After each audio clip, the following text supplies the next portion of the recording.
పూరా local. Hi hello నమస్తే, welcome to పూరా లోకల్. జమ్మూ కాశ్మీర్లోని చినాబ్ నదిపై నిర్మించిన ప్రపంచంలోనే అత్యంత ఎత్తైన రైల్వే వంతెనపై మరో అద్భుతమైన దృశ్యం ఆవిష్కృతమైంది. ఇంజనీరింగ్ అద్భుతంగా నిలిచిన ఈ చారిత్రక వంతెనపై తొలిసారి వందే భారత్ రైలు పరుగులు పెడుతోంది. దీనికి సంబంధించిన వీడియో ప్రస్తుతం నెట్టింట వైరల్ గా మారింది. ఈ semi high speed Vande Bharat rail trial run ను భారత్ రైల్వే శనివారం ప్రారంభించింది. కాత్రాలోని శ్రీ మాతా వైష్ణవీదేవి రైల్వే స్టేషన్ నుంచి శ్రీనగర్ వరకు వందే భారత్ రైలు ప్రయాణించింది. ఈ మార్గ మధ్యలో చినాబ్ నదిపై నిర్మించిన వంతెన ప్రధాన ఎరైప్ రైల్ పరుగులు పెడుతున్న దృశ్యాలు వీక్షకులను ఆకట్టుకుంటుంది.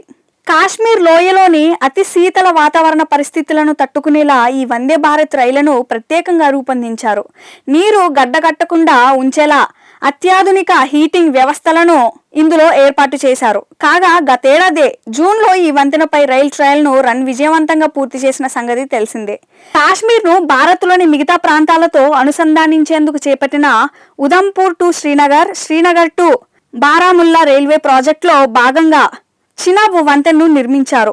నది గర్భం నుంచి 359 మీటర్లు ఎత్తున్న ఈ రైల్వే వంతెన పొడవు 1315 మీటర్లు. ఇప్పటి వరకు చైనాలోని బెయిపాన్ నదిపై నిర్మించిన 275 మీటర్ల పొడవైన షుబాయి రైల్వే వంతెన పేరుతో ఉన్న ప్రపంచ రికార్డుని ఇది అధిగమించింది. ప్యారిస్ లోని ఎంతో ఫేమస్ అయిన ఐఫిల్ టవర్ తో పోలిస్తే దీని ఎత్తు 30 మీటర్లు ఎక్కువగా ఉండడం విశేషం.